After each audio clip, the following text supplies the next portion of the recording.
हम अब खड़े, अब अपने मुल्क को इन चोरों के हवाले हमारा लीडर इमरान खान सच के साथ खड़े। So this is a very hectic entrance to Imran Khan's residency here in Lahore right now, and as you can see, there's a lot of people that have shown up. All these people are supporters of his.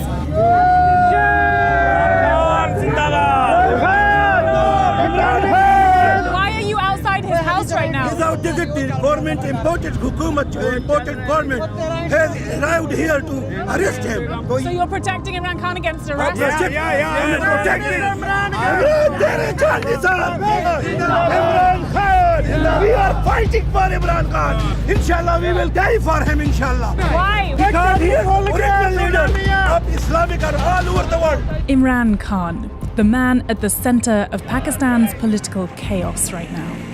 From cricketing hero to Prime Minister to an ousted opposition leader fighting for survival. And they want me in jail so that I cannot contest elections.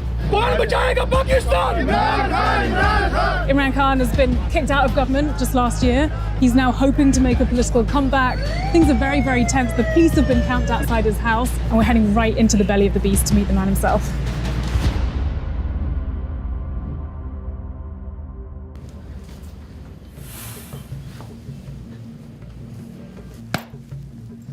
It is a very interesting time in Pakistan at the moment. Right outside your house, there's been police who came to try and arrest you just last night. Around them are all your supporters that we just passed coming in here today. How does it feel to be in the middle of this firestorm? What I always hoped one day would be my people being politically aware, understanding what true freedom is. The demand in Pakistan is for real freedom, which means justice, which means fundamental rights. In my 26 years of politics, it's the first time I feel that people realize that they want true freedom. 30 years ago, you were one of the greatest cricket players of all time. You were a national hero, a captain for this country. Did you know you were going to be Prime Minister of this country? No, it was never my ambition because I was focused completely on cricket. I played 21 years of international cricket. And when I went into politics, it was the biggest challenge. And I would not have gone there had I not already gone through the mill in my life of facing ups and downs. 3.5 years as a Prime Minister was the most difficult thing I'd ever done because our country was bankrupt. But you never look back in life because people ask me, you had such a great glamour life as a cricketer. I look upon that life and, I don't even remember it. It means nothing to me. Really? There's not a tiny part of you that misses it? So many people will remember you from, being splashed across the Daily Mail. My mum's a big fan. You were a total babe magnet. You don't miss that life free of responsibility at all? Not even once have I ever missed that life. In fact, I don't even watch any cricket anymore. It is time for fresh faces to come into Pakistani politics. Since bursting into politics in 1996 and being elected Prime Minister in 2018, the challenges facing Imran Khan have been enormous. Just a few months back, Khan was leading a rally when he was shot 3 times in the leg. What was it like for you, knowing that someone is shooting at you? Well, I was expecting an attempt on my life, and I had predicted that for 2 months. When I heard the gunshots, I thought they were firecrackers. But then I had this awful feeling in my right leg. I had 3 bullets in my left leg, and one of them had broken my bone. But it also had damaged my nerve in my foot. But even when I was lying down, I thanked the Almighty because I knew I was saved. And what about now? I mean, are you scared? Well, the threat of assassination is probably even more now than before because the 3 people who I knew were responsible for this, they're still sitting in power. And they're probably more worried now than ever before because all indications are that whenever there are elections, my party is going to sweep the elections. Despite Khan's finger-pointing at the current government, there's no evidence that the ruling party was behind the assassination attempt. But they have pushed back the date for the next elections and filed dozens of legal cases against him, which is widely seen as an attempt to prevent him from running again. You are facing some very serious legal charges right now. There's a possibility that could lead to a prison sentence. The corruption cases against me, there's just one, what they're saying, when you get public gifts in Pakistan, they are saying that I sold one of the gifts. So I want a public hearing about this. I want this to be in public, covered by the media when this case comes to court. How would you handle prison? I survived an attempt. I'm really lucky to be alive. So, I mean, prison will be, I guess when it comes to it, I'll go to it. But if I don't fight for my country, who will? A few days after this interview was filmed, the violence escalated. One supporter was killed, and when the police unsuccessfully tried to arrest Khan at his home, 2 full days of chaos ensued. You're fighting for political survival. You are telling your people to go out on the streets, to march, to go to jail for you. You're calling for early elections. You say that your priority is economic and political stability. Do you ever think that if you were to step aside, if you were to let go, the government could get on with running the economy? If the current government was worried about economic stability, why did they conspire to remove our government? We only had 1.5 years left. So why? What was the hurry? The Prime Minister was about to be convicted. His sons were about to be convicted on billions of rupees of corruption. So the hurry was they didn't want to remove the government because there was a problem with the economy or they were worried about inflation. They wanted to remove the government because they wanted to get rid of the corruption cases, which they did. इंशाल्लाह corruption मेरा ये आपसे वादा है कि मैं आपको काबू करके दिखाऊंगा. You came into power promising to eradicate corruption within 6 months. You haven't done that. Corruption perception index worsened during your rule. The problem in Pakistan is that we have what is called elite capture. The ruling elite is above law. So it's not just Pakistan's problem, it's the problem with the entire developing world. My whole campaign is to bring the powerful crooks under the law. And why I failed, unfortunately, because the National Accountability Bureau, which deals with corruption, was not under me, was under the army chief. So you're saying you don't have control over the military? Because the army chief had the veto, I could not get the powerful crooks convicted, which is why we could not improve on our corruption index. If you cannot bring the powerful under the rule of law and hold them accountable, then I'm afraid, how can you control corruption?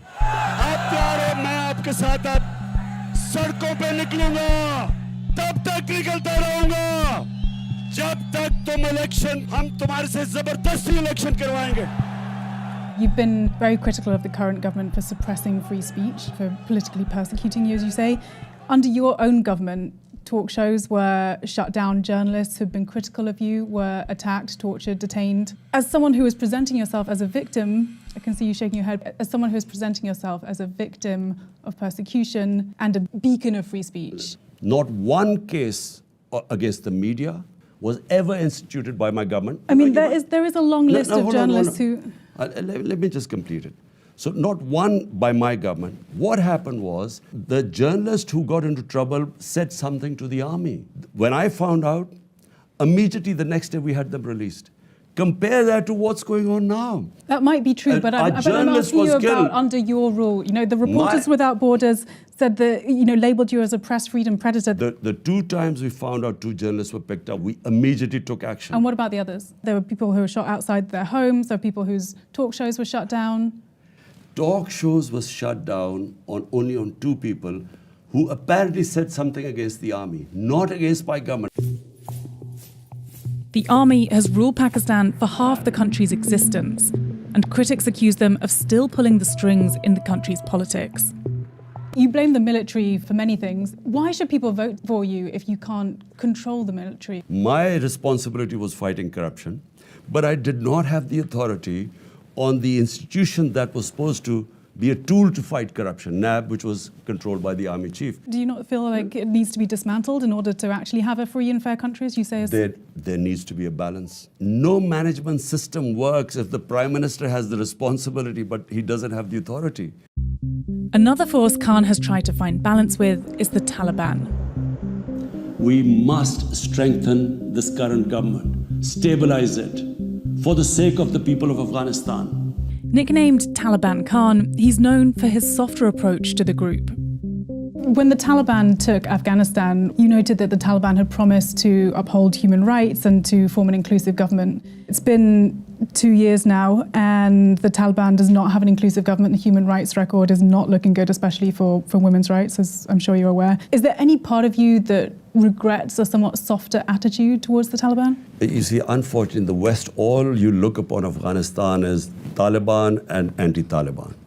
We in Pakistan look upon Afghanistan as our neighbor, and after 40 years, for the first time, there's peace in Afghanistan. Now, what I said was the Western countries must get them into the mainstream, because the more you mainstream them, the more influence you would have in enforcing human rights.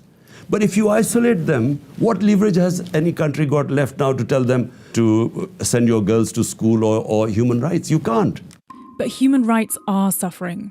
We visited Afghanistan after the Taliban takeover and witnessed firsthand the erosion of women's rights. Now that the Taliban are fully back in control, we're getting a lot of very disapproving stares from people for being the only women in here. So what kind of guidelines are you giving people in terms of how they should be living here? لباس په حق کې قرآن چې هدایت کو چې ښځې باید داسې لباس واغوندي چې هغه جلب د نظر د خلکو ونه کړي او قرآن کریم مطلب یې د ښځو دپاره چې وقرن فی بیوتکن په خپلو کورو کې کښېني. Can you understand, why international communities of the West can't be sending so much money and can't be recognising the Taliban government if, they're not allowing girls to go to school, they're not allowing women to work, they're not allowing women in public spaces? But my point is that is this an effective way of trying to influence Afghanistan by condemning them and ordering them and isolating them? The question asked by the Western countries, what should be their interest? A stable government in Afghanistan, there shouldn't be any international terrorism. But if you isolate them, why would they listen to anyone? That's my only point.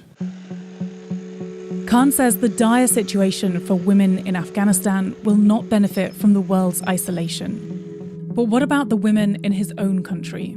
There's a strong movement of young Pakistani women at the moment who are fighting for gender equity in this country. Do you support those Pakistani feminists in their fight for gender equity? Absolutely. Yeah. Look, and Pakistan is very fortunate in a lot of ways when you compare what is going on, in other countries. I mean, we have a woman twice became prime minister. But you say that, women are in a good situation then in Pakistan, but why did you have so few of them in your top brass when you were in government? Well, it's a merit system. You had one of the worst records of female representation over the last few governments. Yeah, but look, you want a system of merit.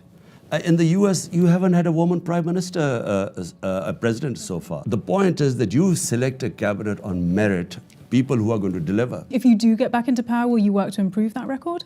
No, it's not a question. Look, when you come into power, your number one priority is to deliver to the people, give them governance. So to give them governance, you need the best people in the best ministries. And there aren't good women? So if they are, like Shireen Mazari, one of our most powerful ministers, you don't just fill in spaces just because of quotas, because in the end, the people are going to ask you, we expected you to deliver, what is your result? Khan doesn't just see himself as a champion of women's rights, but also as a staunch defender of Muslims around the world. A record that's also been called into question. I've covered human rights for a decade. The worst human rights atrocity that I've ever covered is the repression of Muslim Uyghurs in China. There is so much disappointment amongst the Uyghur community that leaders of Muslim countries, including yourself, have not spoken out to condemn these actions. Does it grate on you at all that you haven't been able to speak out? Look, Isabel, problem is there's Imran Khan as a human rights activist. I used to speak about everything, not just Muslims. Wherever there was discrimination and human rights abuse, I would speak up against it.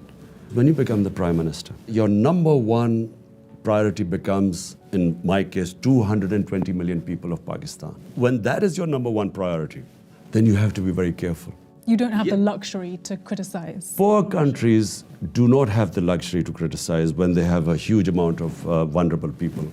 Rich countries, unfortunately, they too are selective. But China isn't the only country Khan refuses to criticize. He happened to be visiting Russian President Vladimir Putin the very day he invaded Ukraine.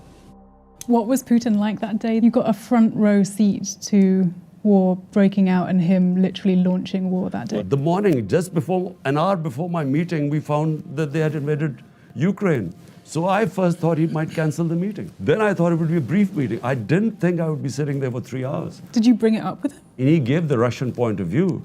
Why didn't the West include Russia in NATO? Why is this alliance against Russia? And why at the doorstep? So he had his point of view.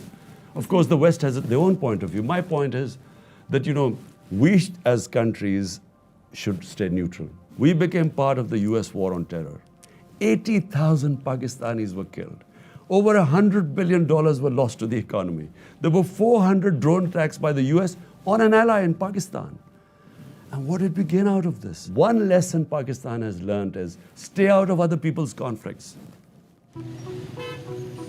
कौन बचाएगा पाकिस्तान? इमरान खान, इमरान खान। कौन बचाएगा पाकिस्तान? इमरान खान, इमरान खान। कौन बचाएगा Pakistan? Are you enjoying this fight? Yes, because I think if I woke up and there was no challenge in my life, I would think it's the end of my life. So there's never a point you're going to step aside? I don't know, because right now I see this huge challenge in front of me. So I'm just focused on that. What happens after that, I don't know.